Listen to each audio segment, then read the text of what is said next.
Cet après-midi, nous avons le plaisir d'accueillir dans la série Les énigmes partagées à Galma David Edwards, qui est professeur à l'université de Harvard et qui a créé il y a 5 ans à Paris un lieu tout à fait original et intéressant, le laboratoire, dans lequel art, sciences, technologie, design se retrouvent. Et nous allons bien sûr parler de cette expérience qui, évidemment, est au centre des préoccupations même de Agalma, en tout cas par différents angles, qui sont ceux de la psychanalyse, de la préoccupation pour la culture, les neurosciences. Donc, expliquez-nous, David, qu'est-ce que c'est ce laboratoire ? Le laboratoire, c'est comme les autres laboratoires du monde, c'est un lieu de création, de transposition, on teste des hypothèses et on voit aussi au laboratoire la production à la fois des œuvres d'art et de design.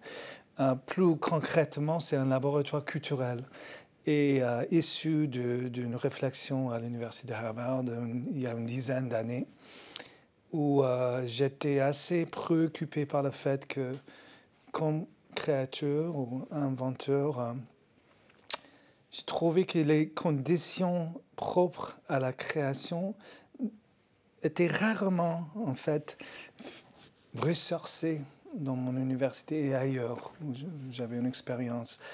Et ça m'a guidé vers une réflexion autour de ce sujet art-science, qui est assez propre à vos idées, et à une réalisation que dans le processus de création, il y a des moments, les fameuses pages blanches, où on est soit artiste, soit scientifique, on est face à l'inconnu total.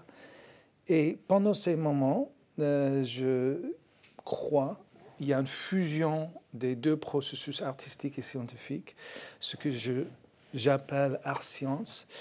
Et j'étais intrigué par la possibilité de créer un laboratoire où justement ce processus existe, et notamment parce que ça existe très très difficilement aujourd'hui dans nos institutions éducatives, culturelles, industrielles.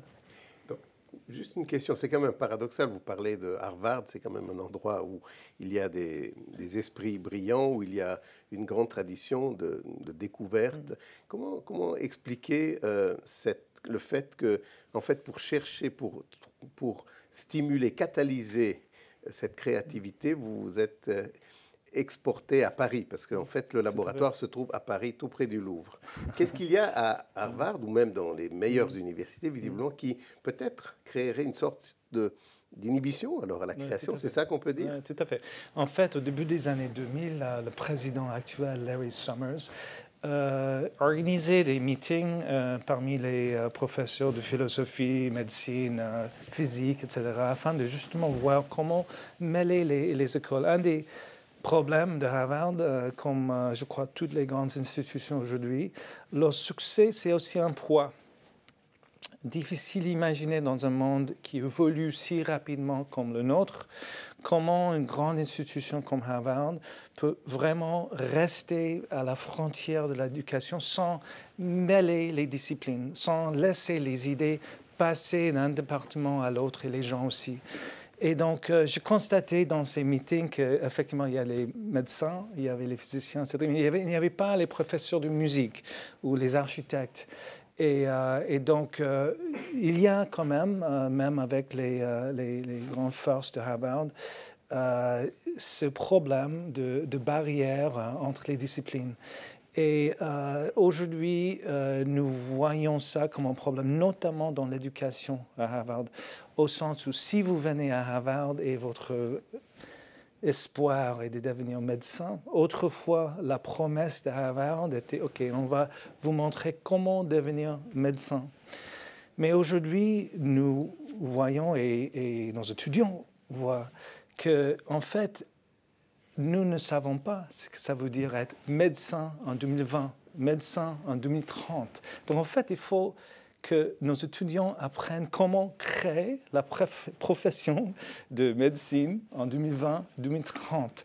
Donc on est de plus en plus intéressé par ce secret de la création et les universités, grandes ou petites, n'étaient pas vraiment formées pour ça. Donc il y a une vraie enquête à Harvard, mais je crois en général dans les universités en Europe et ailleurs, comment réorienter le modèle éducatif. Et donc, je suis parti à Paris. Pourquoi Paris? En fait, ma femme est française et c'est vrai que le modèle du laboratoire étant, comme tous les laboratoires du monde, il faut que ce soit soutenable économiquement à long terme et basé sur un modèle culturel. Il faut exister dans un contexte, une ville où il y a une vraie industrie culturelle, si vous voulez. Donc, j'aurais pu choisir Londres ou New York. Mais c'est vrai que probablement le fait que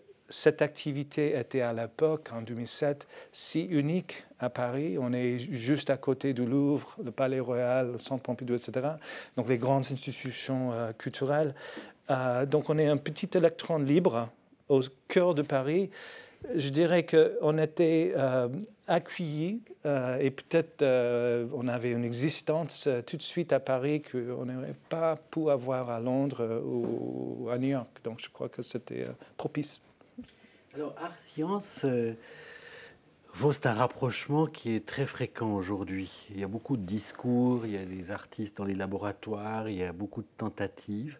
Là, j'ai le sentiment que l'idée du laboratoire a une théorie de l'articulation art-science. En plus, le laboratoire, enfin, vous écrivez art-science en un mot, collé. Qu'est-ce que ça veut dire art-science? Si je peux me permettre de poser une question aussi brutale aussi frontale. Voilà. Non, mais je la pose parce que ici, c'est le principe des énigmes partagées. Un des bras d'Agalma, c'est art et science, et au fond, c'est quelque chose de pas si simple à penser. C'est possible de le penser par rapport au passé, c'est-à-dire l'idée qu'à une époque existait une unité entre art et science. Avec la Renaissance, on ne pouvait pas les distinguer et tout. Mais là, j'ai l'impression que la tentative du laboratoire est tournée plutôt vers l'avenir. Oui, tout à fait. Donc, évidemment, nous pouvons voir l'art comme la science comme soit aboutissement ou méthode, c'est-à-dire processus ou aboutissement du processus. On a l'habitude de définir, en tout cas présenter l'art comme la science dans nos musées, dans nos universités, comme l'aboutissement. Donc il y a l'art de Pablo Picasso dans le musée de Picasso à Paris. Mais évidemment, il y a aussi l'art de Pablo Picasso dans son atelier à Rougon-Augustin. Comme créateur, je suis très, très intéressé par le processus. Donc, parlons du processus artistique, du processus scientifique. Classiquement, nous voyons le processus artistique comme le processus guidé par les images, intuitif, inductif, vrai, d'une certaine manière, confortable dans une situation ambiguë et face à l'incertitude totale. La méthode scientifique analytique, déductive, capable de simplifier un monde complexe dans des conditions abordables, etc. Et tout ça étant vrai, et évidemment il y a deux cultures, les fameux deux cultures, je constate que, comme j'ai dit au départ, qu'il y a des moments, des fois, dans le processus de création, et d'ailleurs les moments critiques à chaque innovation où on est face à l'incertitude, c'est-à-dire on est tous les trois là et on cherche un rêve partagé. C'est pas évident, c'est pas une déduction simple, c'est pas comme si Pierre va me dire voilà, il faut discuter, il y a le rêve, il y a l'analyse, il y a l'intuition, il y a la déduction, il y a et ce processus. C'est ni un processus artistique, c'est ni un processus scientifique, c'est un processus fusionnel. Et c'est ça que je veux dire en parlant de art-science. C'est ce processus qui anime les cerveaux des créateurs au moment critique de l'innovation, justement ces fameuses pages blanches. Et donc, le laboratoire, donc c'est ça, l'art-science, c'est le processus, je crois, c'est le processus universelle de la créativité. Et pourquoi donner ce mot un peu bizarre, art science? Car justement aujourd'hui, dans un monde hyper spécialisé, où les ressorts sont largement dans les grandes institutions, on crée ces barrières entre le département d'informatique et le département d'art visuel et bref. Et donc, on a du mal, justement, le cœur de la créativité n'existe plus. Et donc, le laboratoire a été créé justement pour casser ces barrières.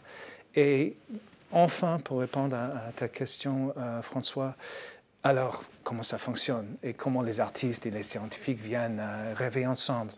Donc, ce qu'on fait au laboratoire, je crois encore, comme dans tous les laboratoires du monde, même les laboratoires scientifiques, on jette, si tu veux, on jette des rêves d'art et de design vers des frontières de la science. On attire l'intérêt de grands artistes et designers qui ont forcément besoin de collaborer avec les scientifiques. Et tout le monde se retrouve autour de cette table du rêve. Et inévitablement, leur langage devient justement ce langage art-science. Et ce qui me fascine, et c'est écrit dans mes livres, est que ce langage, c'est un langage innocent. Si tu regardes la réalité de la personne devant la page blanche, on est curieux, on est humble, on écoute, empathique, et toutes les qualités de la jeunesse sont là, quoi. Et c'est plutôt rafraîchissant pour les artistes comme pour les scientifiques. En tout cas, c'est l'âme du laboratoire. Mais ça veut dire que c'est une sorte de... Comment tu as dit? Jeter le rêve, enfin, injecter le rêve, ouais. Créer un espace de rêve. Ouais. C'est le rêve comme Paris. C'est-à-dire que donc, Paris, ouais. Je crois que justement, je crois que les laboratoires, évidemment, il y a un bâtiment, il y a plusieurs choses, mais à la fin, il y a surtout ces rêves. Et donc, ce qui est difficile et fascinant d'un laboratoire comme le nôtre, chaque année, on est mis en question.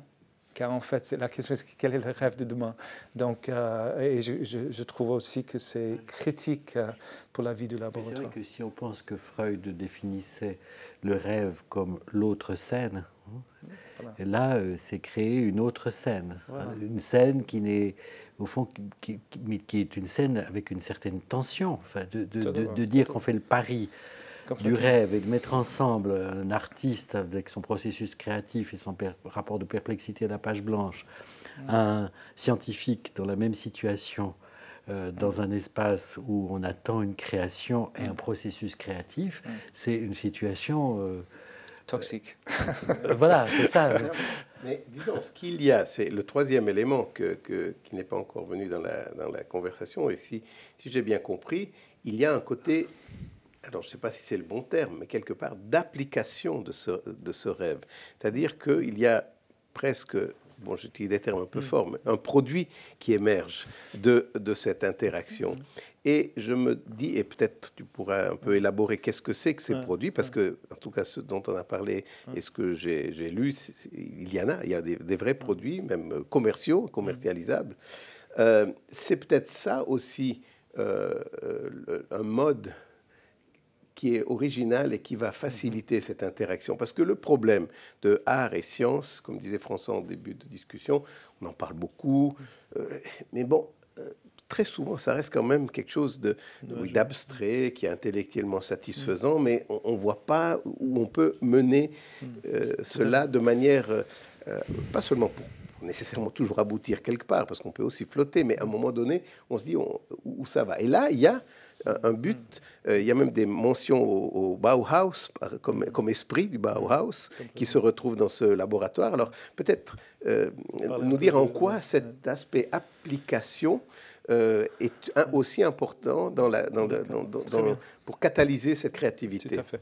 Donc, j'utilise le mot dans les livres de transposition au lieu d'application. Mais c'est vrai que si, étant artiste ou scientifique, je viens dans un laboratoire afin de créer ou innover, si je ne vois jamais une innovation sortir, la réalisation de ce rêve, au fur et à mesure, je ne crois plus. Oui, Donc il faut vraiment que... Et chez nous, on alterne entre l'art contemporain et le design. Donc on a fait 16 expériences jusqu'à l'ouverture en 2007 et 8 dans le domaine art contemporain et 8 dans le domaine du design. Et donc, chaque fois, après le premier projet au laboratoire, une exposition de work in progress, l'œuvre aller ailleurs, soit dans une collection muséale, dans un contexte art contemporain, soit vers un produit.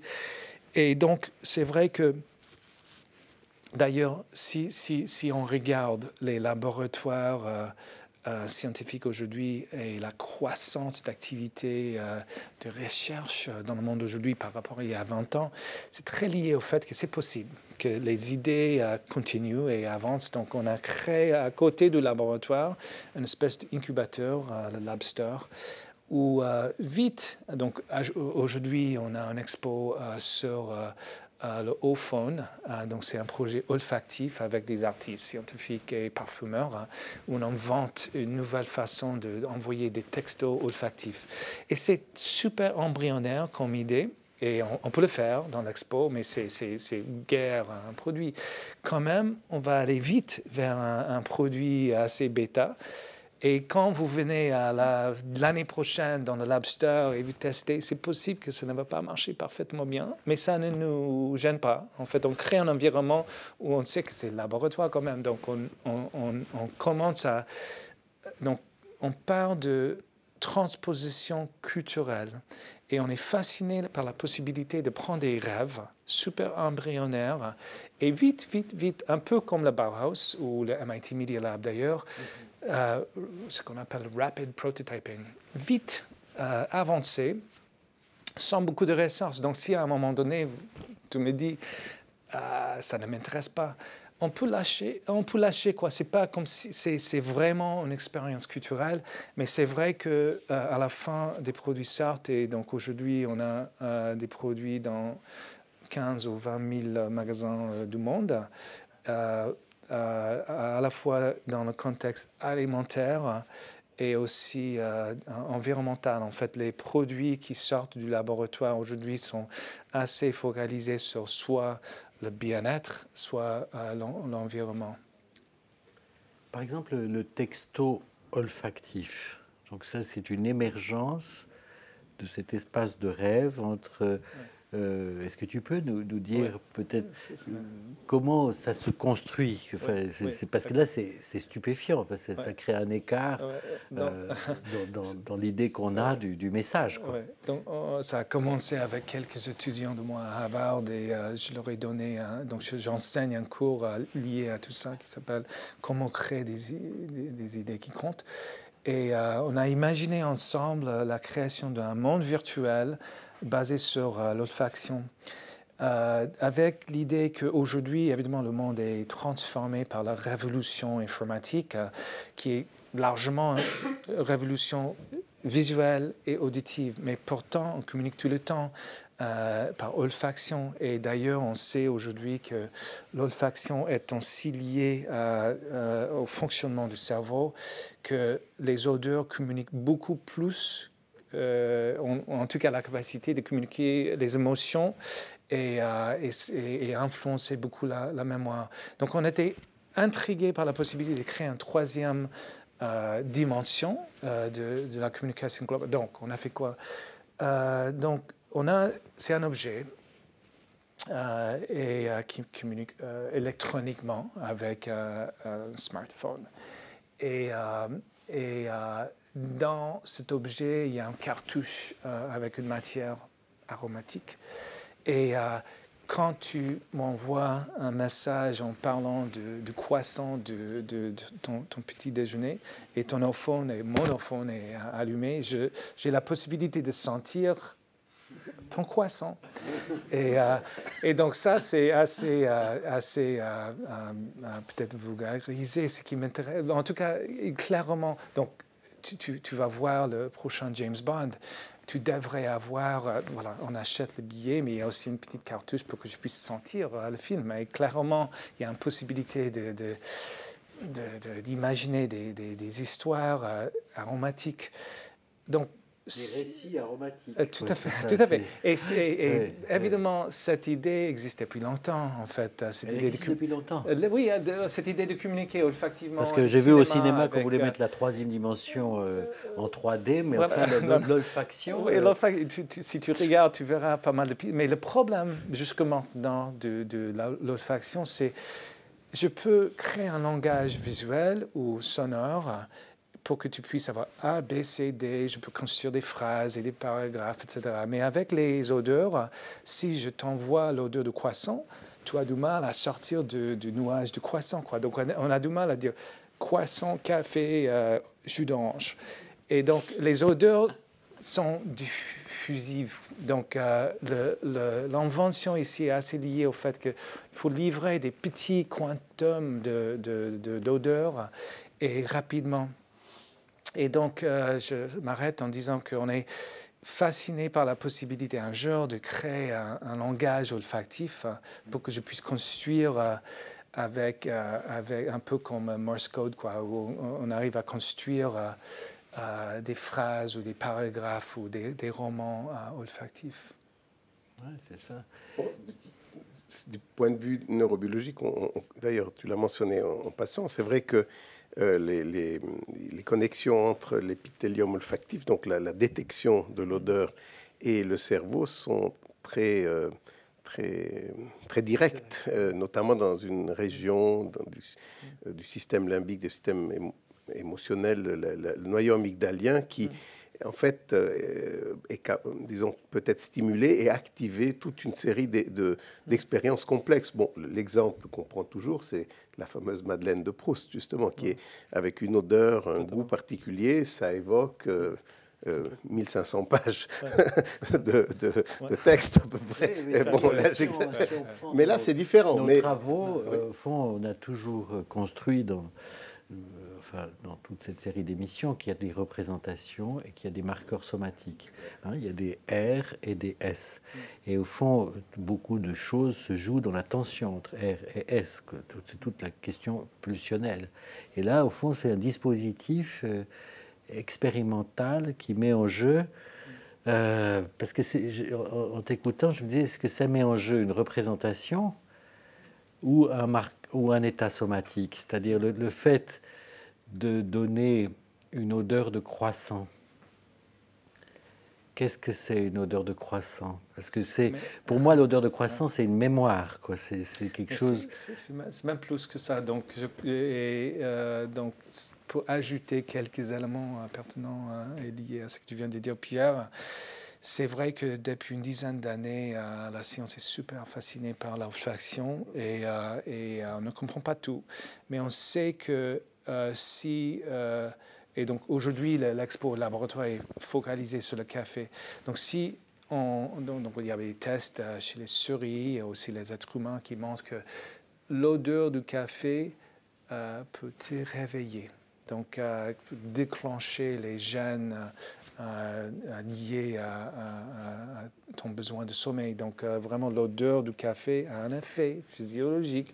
Et il y a des études un peu similaires autour du vin et le chocolat. Donc, c'est clair que les odeurs peuvent changer, en fait, à la fois ta façon de penser, mais aussi ton état physiologique. Donc, autre chose, si je te dis croissant, c'est une chose. Si tu passes devant la boulangerie et tu as l'odeur de croissant, c'est encore autre chose. Mais si tu vois le croissant et tu as l'odeur de croissant, il y a aussi des études qui montrent que tu as vraiment faim. Tu as plus de faim en voyant et en sentant. Donc, c'est lié, je crois, à l'endroit où tout est procédé dans le cerveau. Si tu passes devant une boucherie avec une odeur de croissant... c'est bouleversant. En fait, c'est un problème. Non, c'est que ça ne va pas. Pour revenir au processus de créativité, à cet espace particulier qui est le laboratoire, et de comparer ça, justement, le contraster à des institutions beaucoup plus structurées, disciplinaires, dans le sens organisé par discipline, on peut aussi se dire que ça fait appel, ou ça facilite l'une ou l'autre, deux modes de fonctionnement de notre cerveau, en tout cas de notre traitement de l'information. L'un plutôt séquentiel, binaire, qui est lié à un apprentissage nécessaire quelque part, parce que bon, voilà, si on prend un livre pour apprendre les maths, on peut, ou l'histoire, c'est une ligne à la fois, une page à la fois et un chapitre à la fois. Donc c'est quelque chose de séquentiel, mais en même temps, il y a un moment donné où ce processus peut devenir un carcan. Et en fait, c'est cet autre processus. Alors, on l'a appelé, oui, pensée créative, lateral thinking. En fait, mais nous, ce qui nous intéresse, en fait, dans nos discussions, c'est de dire que cet autre mode de fonctionnement du cerveau est certainement mis en jeu, en tout cas on pense, dans ce qu'on appelle l'inconscient freudien, c'est-à-dire un mode de fonctionnement qui est adimensionnel, qui peut être instantané, qui permet des associations très rapides. Et alors, je me demande en t'écoutant, ce laboratoire, et en tout cas l'esprit de ce laboratoire et ensuite la mise en pratique, joue et mise plutôt sur ce mode de fonctionnement, instantané, adimensionnel, synchronique, plutôt que quelque chose de séquentiel qu'on peut, qui est actif et qui est préconisé, qui est mis en pratique dans les grandes institutions académiques, les grandes et les petites. Oui, et je crois que, en fait, évidemment, les deux modes de fonctionnement sont importants, et je crois que ce sujet art science et ces nouveaux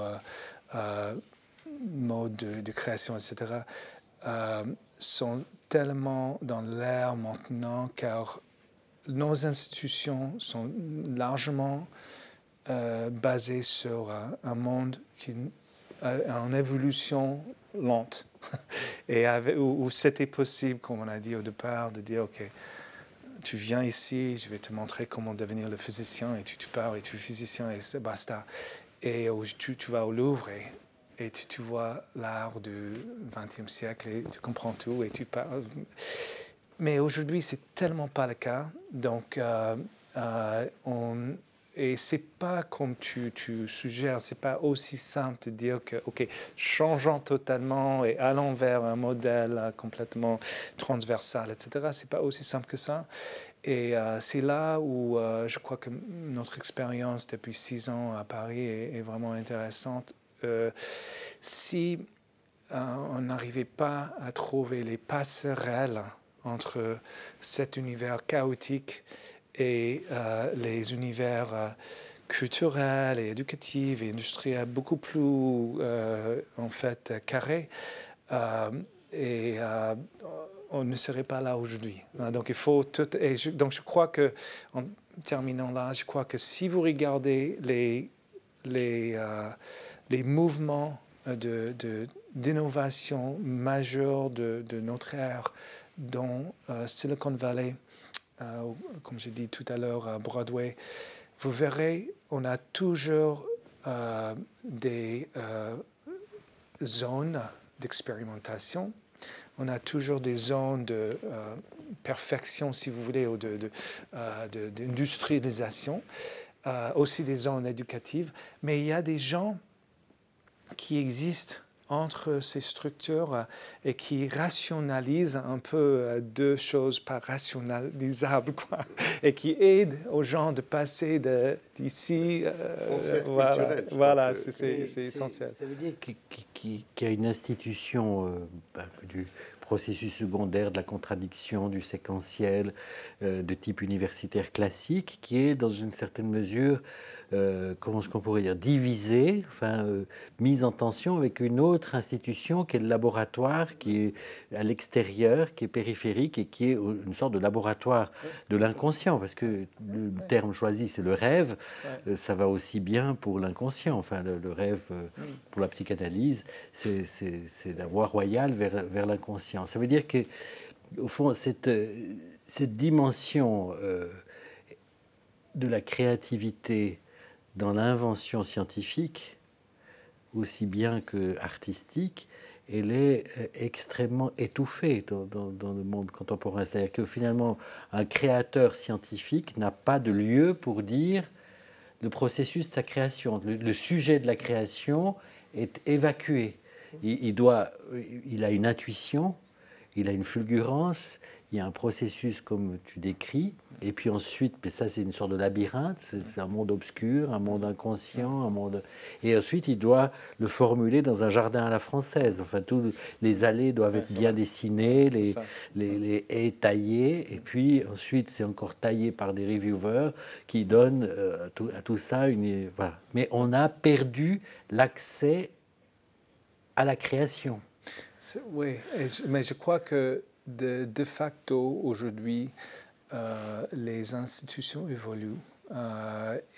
Si vous regardez aux États-Unis depuis 10 ans, et je crois que si vous regardez tous les nouveaux emplois depuis 10 ans, c'est possible d'associer toute cette création aux PME, en fait, aux États-Unis. Et donc, les petites structures aujourd'hui, c'est évident, créent l'avenir et les grandes structures absorbent. Et c'est un peu ce qui se passe. Et c'est pas efficace. Et donc, il y a une grande recherche. Et c'est pourquoi, étant professeur à Harvard, j'habite à Paris et mon université accepte et d'ailleurs encourage ça. Il y a une exploration du modèle pour qu'on puisse exister dans cet état un peu schizophrénique, quoi, où on a les deux choses qui fonctionnent parallèlement. Et ce qui est intéressant, c'est que quand on proposait, puis qu'on a discuté, enfin proposé, je mettais en discussion cette idée de deux modes de fonctionnement, et plutôt un associé avec une grande institution, l'autre avec quelque chose de plus plastique. En fait, ça ne veut pas du tout dire art-science, que art, c'est plutôt horizontal et intuitif, et puis science, c'est séquentiel et rigoureux. C'est ça qui est intéressant, c'est que dans ce laboratoire, les deux coexistent, et en fait, on parle le même langage quelque part. Complètement. J'étais très inspiré pendant mon éducation par un grand scientifique aux États-Unis qui s'appelle Judah Folkman, le médecin.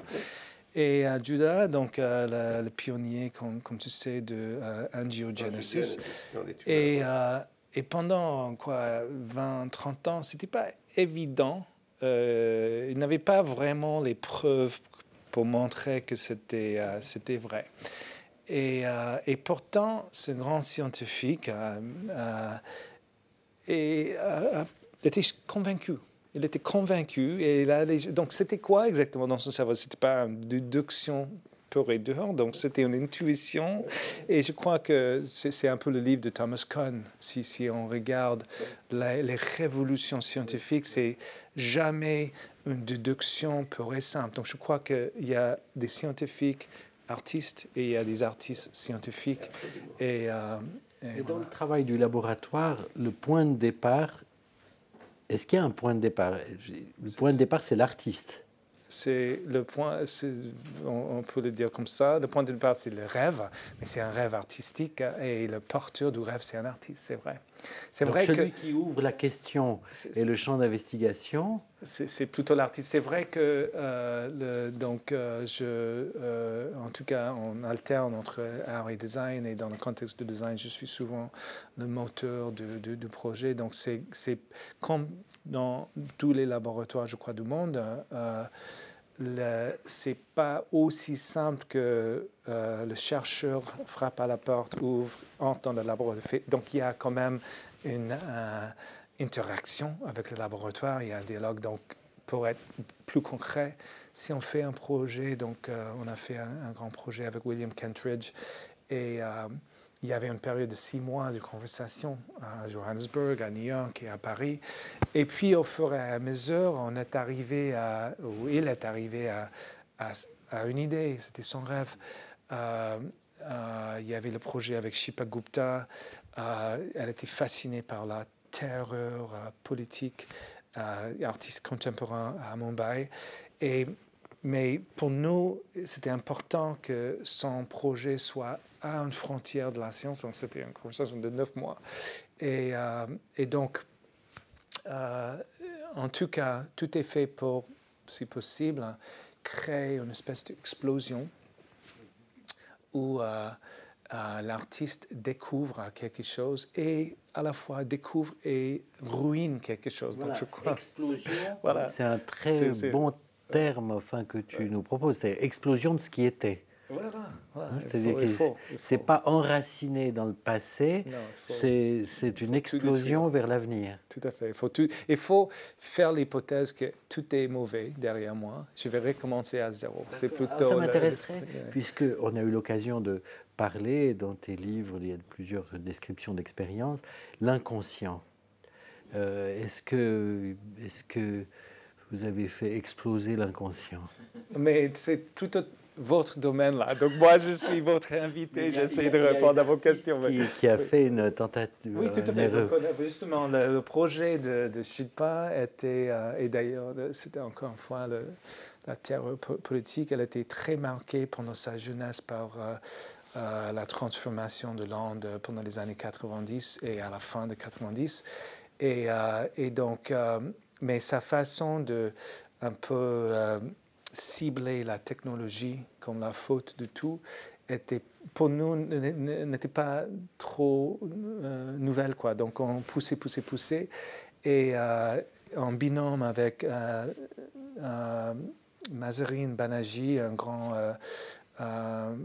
psychologue et neuroscientifique à Harvard, qui étudie beaucoup l'inconscient, les deux ont fait un projet autour de la terreur politique comme ancré dans l'inconscient du monde terrorisé. Donc c'est un peu compliqué, mais à la fin, il y avait une œuvre magique, une espèce de nuage composé de microphones et dont une centaine avait des haut-parleurs et il y avait la voix de l'artiste qui circulait comme la voix de l'inconscient du monde. Et cette œuvre maintenant est dans la collection permanente de Louisiana Museum à Copenhague. Cette question, pour revenir un tout petit peu à l'aspect application, parce que c'est quelque chose, je trouve. Transposition. Ou transposition, merci, voilà, merci, pardon, je ne trouvais pas le mot, alors c'est vraiment très original, hein, parce qu'en même temps, il y a ce côté comme ça, libre, laisser flotter, laisser émerger la créativité, mais il y a un moment donné, et ce que tu disais, c'est que c'est quelque chose qui est nécessaire quand même pour donner un sens à un moment donné à ça, et que sinon on perd l'intérêt, on perd quelque chose. Alors quel est comment ça marche? Ouais. En fait, c'est un peu l'aspect peu connu des laboratoires et le processus de transposition. C'est vrai que, et je vais utiliser une métaphore, c'est l'enfant. D'abord dans le bac à sable, et puis à l'école, et puis c'est une carrière, disons. Et c'est vrai qu'à un moment, donc cette activité dans le bac à sable, il faut que ce soit libre, il faut que je puisse faire ce que je veux, jeter. Là. À un moment donné, il faut que le parent dise, OK, ça y est, on va aller à l'école. Donc il y a un moment où il faut que quelqu'un dise, OK, ça. Et puis, donc c'est vrai que pour que les idées se développe vers quelque chose, peut-être c'est l'échec. Il faut que quelqu'un, c'est pas forcément une personne, arrive à dire ça y est, il faut aller. Deux choses qui aident. D'abord, c'est le passage de temps. On a tous un temps sur la Terre, quoi. Donc, il y a un moment donné, il faut avancer. Il y a aussi, économiquement, on ne part pas du fait qu'à la fin, les laboratoires, donc ça coûte. Il y a une question de, alors, comment ça flotte économiquement? Et donc, ces pressions d'existence, il faut exister, quoi. Sont telles qu'à un moment donné, on fait la transposition. Plus concrètement, avec, donc j'ai parlé de William Kentridge. C'est vrai qu'on n'a pas démarré le projet avant que la directrice de Documenta est rentrée dans notre histoire en disant ce projet m'intéresse beaucoup pour Documenta à Kassel en 2000. Qu'est-ce que c'était comme projet C'était un projet, un opéra à la fin, autour de la question de maintenant. Et c'est quoi maintenant? Et William était fasciné par cette question. Et Peter Gallison, c'est un collègue de moi à Harvard, un physicien, très grand expert de la relativité. Donc, ils ont imaginé un opéra en 3 actes. Grosso modo, les 3 chapitres de l'histoire intellectuelle humaine. D'abord, on pensait que maintenant existait et c'était facile, maintenant. Et puis, il y avait l'époque où les trains commençaient à passer. On ne savait pas si... J'ai pris mon train à Berlin et je suis allé à Paris. Quelle était l'heure, quoi? C'était une vraie question. Donc, il y avait une période, la période d'Einstein, on ne savait pas. Maintenant, est-ce que ça existe et c'est quoi? Et puis, il y avait l'époque relativité, on savait très clairement, maintenant, n'existe plus. Donc, à la fin, c'était un opéra. Donc, mais c'était important pour nous, pour William et pour nous, que un peu la représentante de Broadway arrivait et dise ça m'intéresse beaucoup. Et donc, la transposition était évidente. Et donc, on a avancé. En termes de nos projets design, c'est vrai qu'on brevette toujours avant l'expo, même si on ne fait jamais un business plan, etc. C'est simplement intuitif. Mais si nous voyons que c'est nouveau, c'est peut-être utile, on brevette. Et puis, à la fin, c'est cette propriété intellectuelle qui représente la base économique de laboratoire. On parle beaucoup d'innovation aujourd'hui, c'est vraiment un laboratoire d'innovation aussi, même, je veux dire. Oui, c'est-à-dire que l'attente, c'est ouvert à ce qu'il y ait un objet, que ça finisse dans un objet concret qui peut entrer dans la culture, dans le marché ou dans la science. Totalement. Et ça, c'est ouvert dès le début, sans que ça soit contenu dans le projet, si je comprends bien. L'idée du laboratoire, parce qu'on peut dire, voilà, on a un projet, on écrit d'ailleurs une demande, on dit on va partir de là, on va arriver là, et ça va déboucher sur telle chose. Là, au contraire, on laisse ouvert la créativité, art-science, mais avec la tension ou le risque qu'il y ait quelque chose ou qu'il n'y ait rien. Ça veut dire qu'on ouvre à la possibilité de l'échec. Complètement. Ce qui est une condition de la réussite. Oui, je crois absolument. Et je crois qu'il y a trop peu de zones d'activité humaine, en tout cas pour nous, pour mes enfants, peut-être c'est différent, où l'échec c'est permis. Voilà, c'est ça. Et donc, c'est vrai que le label laboratoire nous aide beaucoup, car on peut toujours dire c'est le laboratoire, quoi, donc c'est expérimental.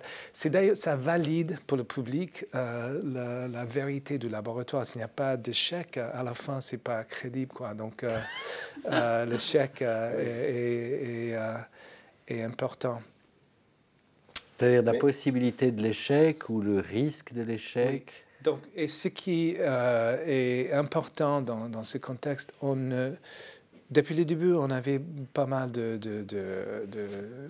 d'entreprises intéressées par le financement de laboratoires, justement pour pouvoir innover.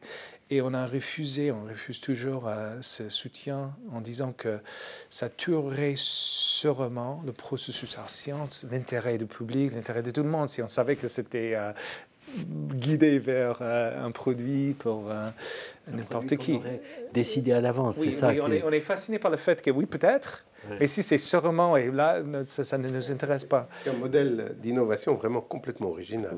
En tout cas, je crois que c'est assez humain, quoi. À la fin, je crois que c'est comme ça qu'on crée nos propres vies. Enfin, ça tranche avec la dépression ambiante. Enfin, c'est quand même un laboratoire qui s'est ouvert en 2007. Il y a eu 2008, il y a eu 2001.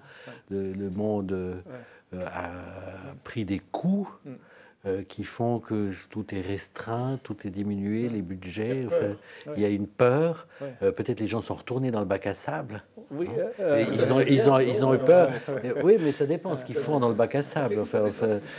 Chacun ses souvenirs de bac à sable. Le bac à sable est devenu assez universel, quoi. Mais voilà. Donc, mais c'est vrai que on a ouvert en 2007 et il y avait pas mal de questions. Et pourquoi ici, et qu'est-ce que c'est, etc. Et c'est vrai qu'après 2008, avec la chute économique du monde, etc., il y avait à la fois dans le contexte culturel et dans le contexte industriel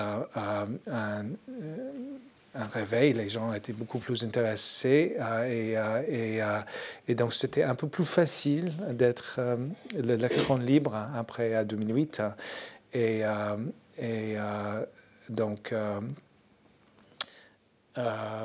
je dirais qu'aujourd'hui, 2013, le laboratoire continue à grandir grâce à deux conséquences de ces dernières années. Une, c'est justement les produits. Il y a des royalties qui reviennent à nourrir le laboratoire. Et côté éducatif, il y a des grands partenaires maintenant qui commencent à financer cette activité loin de Paris, en fait, en Asie, Europe et aux États-Unis. Et donc, je crois que le vent aujourd'hui est derrière les dos de votre fondation et d'autres efforts transversales pour toutes ces raisons. Peut-être sur cette note optimiste qu'on pourra conclure notre discussion. Je ne sais pas, François, tu veux le... Non, mais si le vent nous porte avec l'inconscient, le rêve et une sorte de joie, enfin, qui est présente, c'est une invitation. C'est un peu l'esprit d'Agalma, finalement, de mettre ensemble... Est-ce que tu aurais, pour terminer, un conseil à donner à Agalma sur Art Science? Prendre des risques. Je crois que c'est l'avenir, c'est dans l'envie et la capacité de prendre des risques joyeusement. Donc, je crois que c'est à vous de le faire. Magnifique. Merci. Merci.